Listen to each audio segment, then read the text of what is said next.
Good morning, Charles. Good morning, Chama.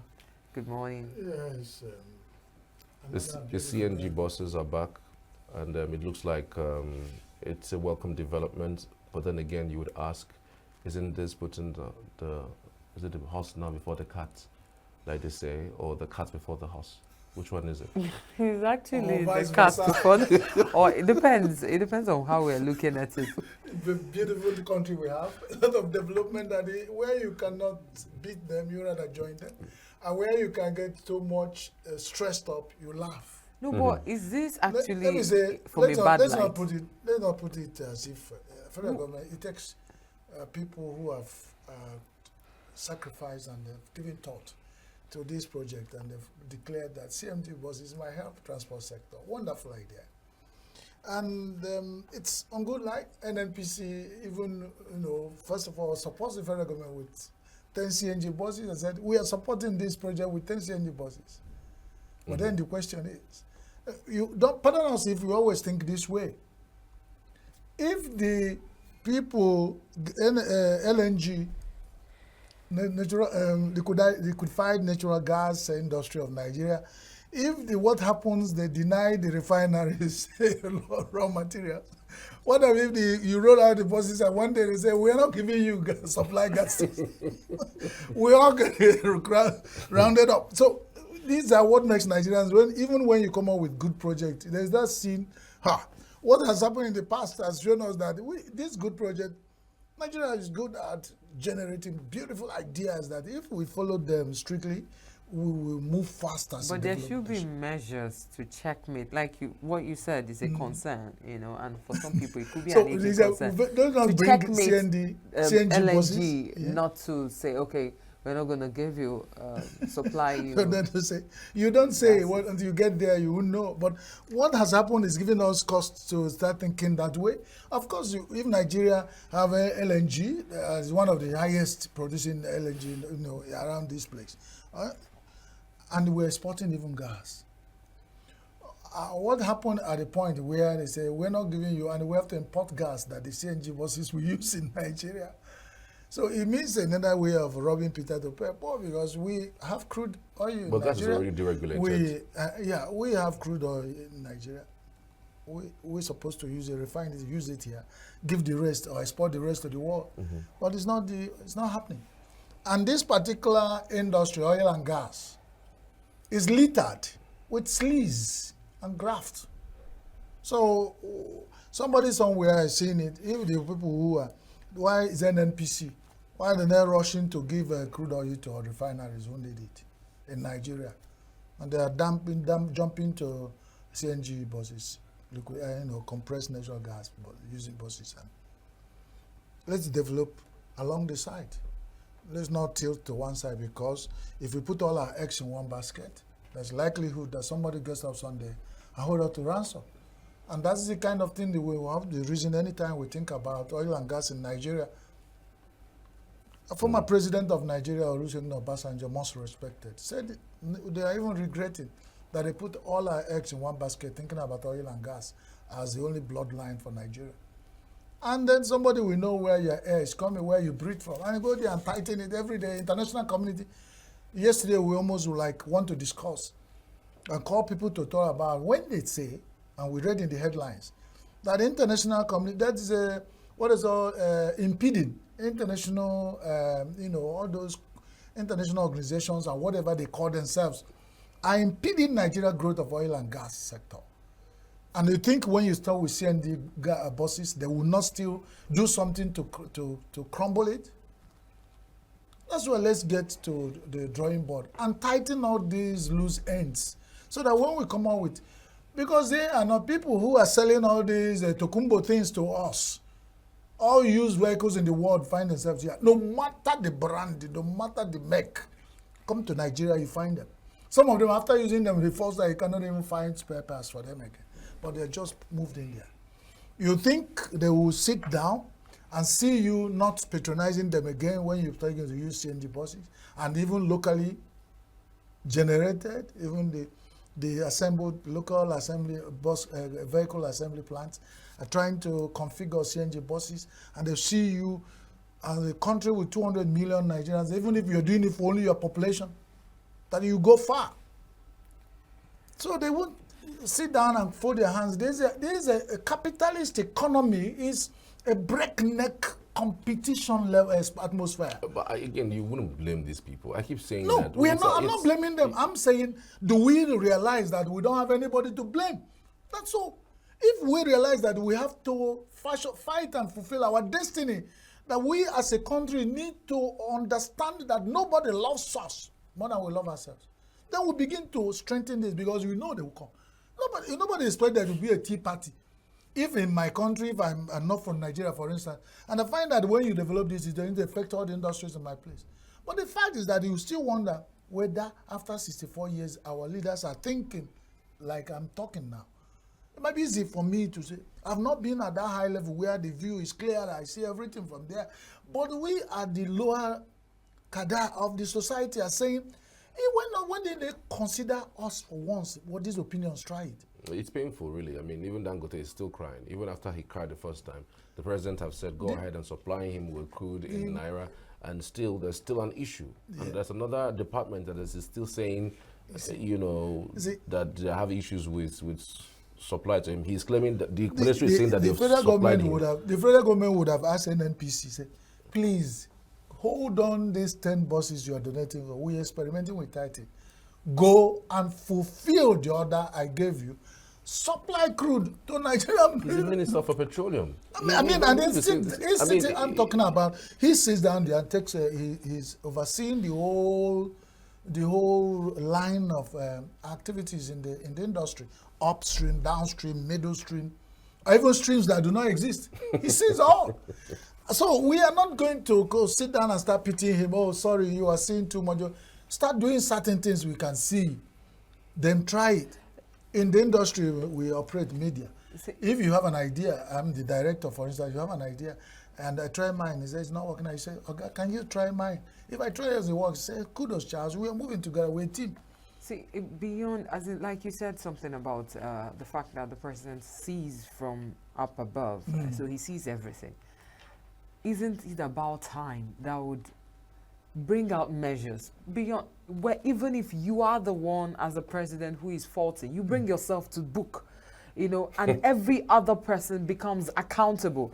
Because the reason why this lapses is beyond lapses now. There are slacks are happening is because nobody is accountable and nobody is held accountable. You hear that someone is being reprimanded in court. The next thing, there's supposed to be some other things that will follow, but you don't see that. Did you say to president to hold himself accountable? That's if he faults, if he is at fault in anything, that is how. For instance, if I am going to lead by example, and I'm supposed to drop this cup here, and I dropped it here, I'm supposed to first punish myself for it, so that when yourself too. Yes, maybe not jail. Don't see. Maybe not jail, because at the time you're jailing, there is someone that will. Don't mind, Charles. We understand what you're trying to say. So my point, isn't it time for everyone to be held accountable? Because all of them are under the president. President. That's when we say. The former vice president of Nigeria, the lawyer, the senior advocate of Nigeria, what's his name again? Former vice president? Yeah. Okay, that's Osibanjo. Yemi Osibanjo. Wonderful gentleman. My worry with what he said is after he left office that he now realized that people are not punished. But he was there with his principal. For a long time, they wouldn't see them punishing people who are... Now, for once, get somebody. Now we are talking about it. For a long time, we are running around issues.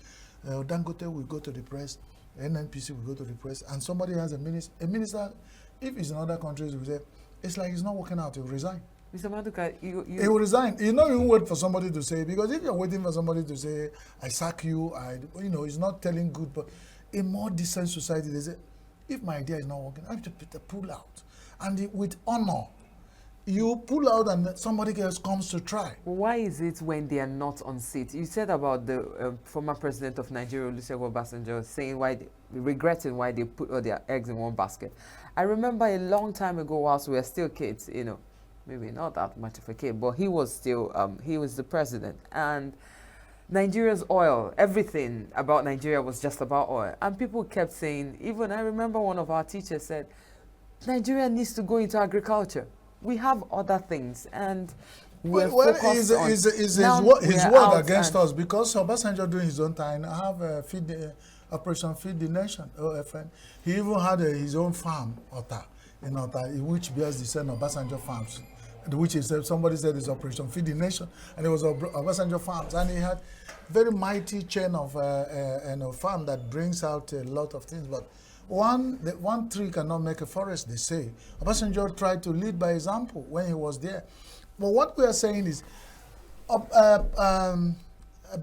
Reuben Abati, after he left the Aso Rock as senior special assistant media to the president, and said that it was a point he said they should pray for everybody who is in Aso Rock, that the place is bewitched. That when you get in there, you hardly think again like a normal human being. I begin to see it. So let them think as human beings before they get there. Hand us over the blueprint so that we will remind you that it's like when you get there, you forgot everything they've told us even during campaign. The place is so conducive. Nobody is talking about all the campaign promises again. And when even we talk about campaign promises, in fact, they are generating more issues that we use to campaign in the next 4 years. So somebody gets in there, the first from the what go, he's creating rooms of what he's going to use to campaign. Okay, for instance, assuming somebody comes in and start promising us that if I get in there as the next president of Nigeria, I will remove oil subsidy. It's not playing on the minds of people. Or I will make sure the oil industry works well. I will supply crude I will maintain refineries, all those kind of things. These are some things that they say, what you tell a woman when the lights are out. So that you have your way, and when everybody wakes up, you're like, did I say such? You start bold up and now look at their eyes. Choma is laughing. It's like she is good. No, she has had something like this before. Somebody has done it to you before, where you wake up and it's like, but you promised last night that you were going to love me forever. Take me on a holiday to... Did I say that? You woman, I think you drink too much. But when the lights are out again, you begin to say, don't worry. I hope this is not what they're doing to us. Yes, I am a father, a married husband. Okay. To one wife. Absolutely. And I know how we do marketing also to... you need to have such skills. Form of marketing. You need to continuously market and London do public relations. So are we now saying that this is the life that we should be living? What do you want me to link? I'm linking what is happening in Nigeria to that, which is not supposed to be, because it's not one day. Why do you have a high rate of divorce in Nigeria? A wife can take this kind of thing the first time, you say probably. The second time, when he continues for a long time, he say, well, I know, do again. And that's why the person... So Nigerians can decide, and there's some of them who are jackpot their way to other countries and said, don't worry, don't be our president again, don't be our minister, go and try another country. Some of them have shown it very clearly with the last Olympics. And the number of Nigerians who compete against Nigerians keep rising at foreign competitions. So they're making mark. So I am a Nigerian, but I'm proud to stand against Nigeria for Germany and win medals, which you have spent 12 billion naira, you didn't win one, but with little euro on this side out. So imagine the little things. We think 12 billion naira with what is happening in this country. Spend 50 billion. Nigeria will not win one single, won't pick gravel anywhere. But when things are going well and people have patriotism and they have a hope that even when I die competing for Nigeria, that my children will have, my family will that my name will go into history as some of the people who have helped. So you sacrifice for nothing. The labors of our heroes has gone to nothing. After 64 years, there's nothing we can hold on strongly and proudly. Everything is degenerating. We make one step forward, 31 backwards. And that's because we are not saying the truth. We are not being sincere. There may be some moves by President Bola Tinubu to try to clear it. But the same country, you ask yourself, are we moving as one? Right, are Nigerians moving? It's because of time. We'll have to move from there. Yeah. WAEC has withheld more than 215 results because of malpractices. Unprecedented. And it happens 215.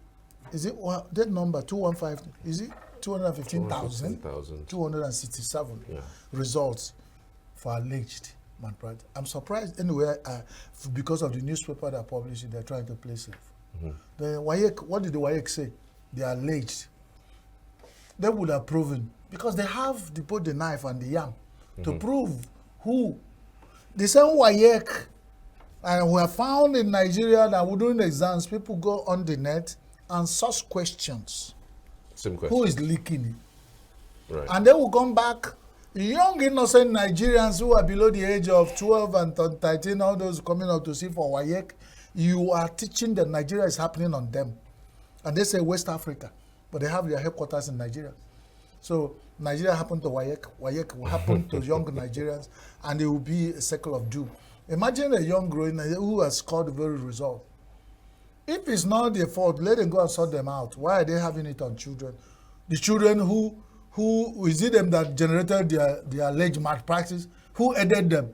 Are the children supervising the exams? Are they the invigilators? But sometimes, you know, these students and parents connive, and they have this special centers that they go to. Get the parents of the children. Get the parents of the children who did this. Take them to court. If they find that they connive with their parents, let go to jail. Get the WAEC examiners who set exams and keep the library of exam questions. If for instance, you ask me, how do you make this mark? I saw the question before time, and it's me that set it. And when you give me the official exam paper, it's the same result, and I'm punishing you. Something is wrong. Let us be very frank. I'm not supporting exam malpractice. But if I go to exam and somehow I got the result, maybe in a search, because Nigeria, you help things along to work. Nothing works if you allow it. So you help it along.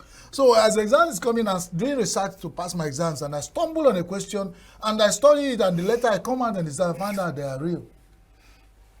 And then when I write it well and pass, you hold me responsible. Well, you punish me? Whilst we're still... Or did that the parents buy, or did they go to juju? Because the question they are sitting for, they are scoring high marks and they are reading, is coming from WAEC. Unless WAEC said, not be we now, which, now another fake WAEC said this question, and you got it. I don't know why WAEC left you. What is their problem, and they're fighting people. If you tighten and find a way of tightening this in, there will be people who go and get... I think, like you said, Nigeria happened to WAEC. WAEC is happening to the kids because WAEC is not just Nigeria; it's West Africa. It's cut across all West African states. Well, for that, I don't think we can exhaust it. But there is a headline that is caught our attention on Edo government. The fact that Shuaibu is back as the deputy governor, and there was a governor before now, as in someone acting as a governor. And something I don't know if we missed it on Nigerian Tribune that says, Edo government, Shuaibu fight gets messier. So that means, is there a possibility that there are two sitting deputy governors? They are just rewriting the history, because that Nigeria has gone into Guinness Book of Record as where you have two deputy governors, two House of Assembly, two emirs. Nigeria has taught that in the Guinness Book of Record. This is the only country where such has happened. What they are trying to do is to rewrite the books. It's been over 1 month that Shuaibu court to declare him and say he's free to come back as deputy governor. So I'm surprised that we're still talking about it this morning, that he's just coming back. And the man has because already sitting deputy governor, who after Shuaibu left as here, I don't know how they're going to do that. Anyway, there's no time fighting dirty, because the elections, the election, is it yet on or over? I think they have September 21st. So we're talking about days. In a matter of days, the whole positions will be declared vacant, and then if they will re-election. There's even one election that I wanted you to talk about. It was in the news today about the Anambra State election. Announcing the date for elections, for local government elections, September 28th. I was surprised at that particular news, because the last time Anambra State had a local government election was as far back as 2013. Yes. And it's stunning. I don't know whether I'm happy or excited or a little bit well, mixed the people that know, if people, the Southeast states are trying to play to the rules so that nobody will fault them. For the Anambra State, we said is a Apuga, Apuga State. And it's one of those, I think it's the only Apuga State in Nigeria. Absolutely. So if things come around there and they are the first to set the record straight, it also helps their position there. Because within Anambra State, we have had cases of civil liberty organizations and other people, activists, firing that Soludo should organize local government election. So it's like Soludo has been pushed to the point where it's like, I love killing Americans for fun. Now they've been given $1 to do so. So he is hastening the process to clear his hand that he's playing safe and sound because he needs the second tenure in office, evidently. Just like every other governor. It's not his own monopoly. But he has to do all he has to do to carry the people along because the cry continues and people will now say, the Supreme Court has given the order for autonomy and has ordered that we have this and then we have been pushing within. What reason are you going to give us now? So that's why he quickened and went to be the space setter in having first local government election organized. Since 2013, you say? Yes. Since 2013. I mean, it's more than 11 years. Yeah, more than 11 years, and we now have, and you wonder how the states have managed to go on and on and on. Caretaker committees. Without. So it pays to get caretaker committees because he who pays the piper. They tell the two. And on the and that's punch, how he has worked. on the punch, we saw marketers project 600 naira per litre for Dangote petrol. Why are they already rushing to predict? Why they not allow the man giving the raw materials to produce and supply? Because this one they're rushing now, everybody will mind with fixed. What if it comes to 200 naira? Is it? And if it's my people, they will say, will it be an abomination? Because if the man, because he want to say, somebody who has a small refinery like that is state of the art. When there's none working in Nigeria, if he produce at good price, not to stop him from selling 100 naira, why are the marketers rushing to sell? They've not rushed to ask the federal government to give him diesel, crude oil. Why are they rushing to give us 600 naira? I see a lot of deception. They will not just play with us. Leave Dangote alone. If you don't want to give him crude oil to produce refined fuel in Nigeria, go on with that fight. But when he finishes, don't rush to set prices for him. Let the market regulate. Because I see from where Dangote is going that if he, instead of all this foreign buying fuel at foreign price, the federal government said give him at local price, money. I see a lot of light at the end of the tunnel that if modular refineries and local refineries begin to operate, that fuel will come back almost to 200 or something. So let the marketers not even, they're afraid already. Is it possible they are projecting this so that, because they are marketers, they are projecting this so that the fuel they already have, they will be able to sell? Because if he reduces his why are they using 100 naira, some of they them would, it's, some of they them will be way off the demand. They won't actually have mixed some fuels. of the marketers are importing fuel at even cheaper price depending on their source. Yes. And they deregulated Nigeria. But all of them will bring it in and sell to us at 1,000 on average. So why are they doing this? Why are they not going to set price for you go and kill fly on somebody's leg and go to your own to screech? It's deception. Let them leave Dangote to produce his fuel, refine his fuel, sell, bring at the price it works well for him. And then things will begin to work. If they are sincere about market regulating, at that time they will import. Because this is the same marketers who are on federal government and they are fighting this, removing the subsidy and all. They are mega cabal that are controlling this. So let them leave, unless they inaugurate Dangote into their cabal. And then are they using this as there's an initiation process they put? Otherwise, let them leave Dangote alone. That's my contribution on this.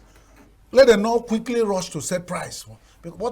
We're asking, what if Dangote finish producing and sell at 200? Will they die if Dangote sell at 200 now? So why rushing to put 600? I mean, it's putting the cat. You guys were arguing, is it cat before the horse or horse before the cat? And Nigerians will get you confused that in Nigeria you start surprising. Is it cat, horse? Before you now realize you're hungry and the hardship, so you get confused more.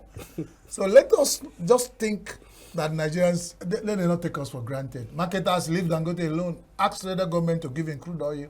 Leave at what price he sells to us. If he finishes and sell at high price, will buy if you want to buy.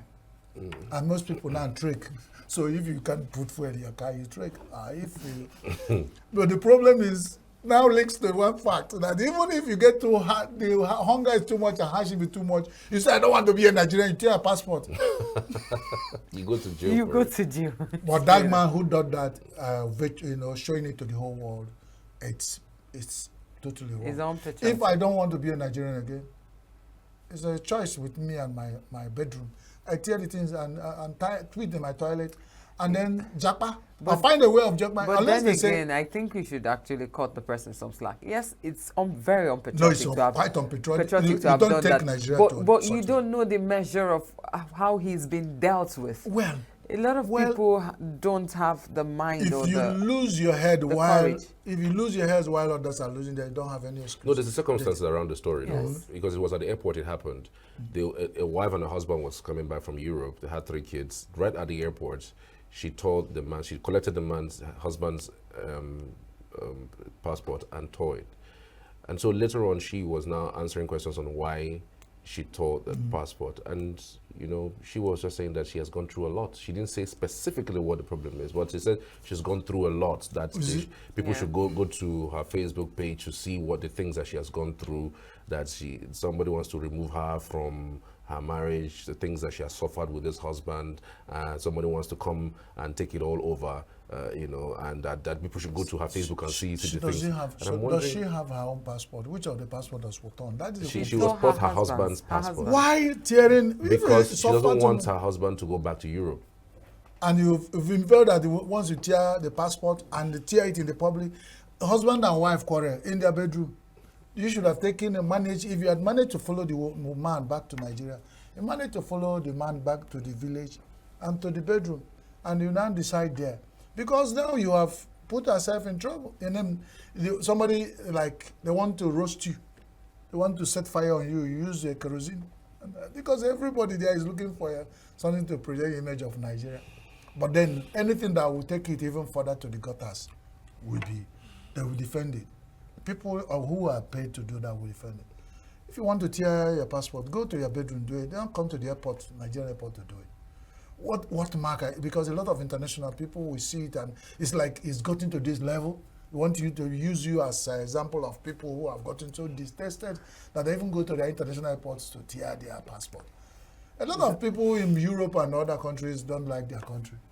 But when they don't like it, personal business, you find a way of... You don't go to their... You can't say that nobody has done that elsewhere in another country. It's possible that several people do it for different reasons. But you do it, I'm saying the manner you did it, the manner they do it. People over there, they do much more, and because they don't care whose ox is God. It's for them, they believe is their... But either way, that wasn't handled properly. There are other ways to handle it. You know, it's not about if a man wants to walk away from you. Hey, you know, they say there are so many fish. This girl has very hard heart. If a man walks away from you, just no. I mean, no. You don't. You know, you don't wish it away. But how long can you cry? Maybe she felt that. That's the only opportunity she has to lay hands, or she loves the man so much. Monday hammer to kill a fly, and you know. Or maybe that's what I'm saying. She wants to keep the man for herself. There are different ways. A man is not meant for anybody. A man is not meant to be a property you put in your pocket. A man is meant for God. A man is not meant for a woman to. A man is meant to marry the wife of his dream, live a good life. It's not supposed to be a woman will find a way or find a purse and put you there and zip it. I try not to get into it because either way, I think it works for both parties. You know, we are all meant to coexist, to accompany each other. Immigration has not been in the news for a long time, and somebody, because you are miffed, which is supposed to be a private thing. You go to the Nigerian International Airport to start tearing passport. Why the immigration people? And they basically have done it not at the waiting room. You have done it where the immigration people saw it and you tried to explain to them. You come and answer more. They've invited her actually to come and answer questions about the. Let's wait for the outcome of the answer. I think for her we should just let it be. Somebody said say yesterday don't call for probe of 9 million, and they keep changing the figure from 12 million to 9 million. Please don't probe, because it's using mallet to kill flies, and like I said. If we use 9 million to carve the teeth, how much are we getting when we laugh? So don't worry about that. But then flood kills 7 in Jigawa, and the incident of flooding has come up again, and we said, reminding us, how many times we flood, like mushroom kill your parents before you begin to make provisions? Did they take these people by surprise? Is it that they were sleeping and suddenly their place were flooded? Or NIMET, they follow NIMET warning? And Nigerian, what they call meteorological agency. Is it that they didn't know, they didn't predict the weather, that the flood will come, and then the 7 people in Jagawa were sleeping in their bedroom, and the flood drowned them up, and whatever is the case, it shows that when we are still hearing this kind of story in Nigeria, now we were adding it up to a lot of things we are going to. Right. Remember, a woman went to see a native doctor. Before the woman will sit down for the native doctor to do the juju, there's some air went out of the woman's, like she farted. And the native doctor said, "What is that? What's the meaning of that?" He said, "Native doctor, Babalawo, this is part of why I came." The problem of not controlling anything, like my husband doesn't love me, and I have this, and even when not controlling my under, is part of why I came. So this is part of what President Tinubu should look into. Flooding, people will be warned. Probably they don't find a good place where you say you will relocate them, and they will be taken and they go. And we're counting figures. Another 7. The other one is 12. Killed, gunmen killed 12.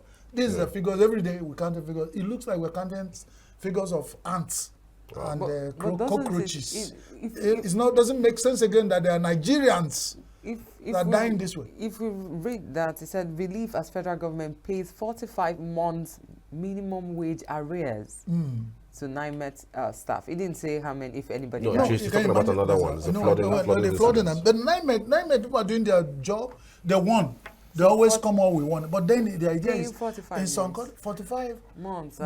That's wonderful. And they're still working there, because I've been working for somebody who was owing me salaries for 2 years. I was still doing there because of the passion of job. So then when I returned one day, he said, "Chris, I'm owing you for too long, you're still working here. Something is wrong. If you are not robbing me, then I am robbing you."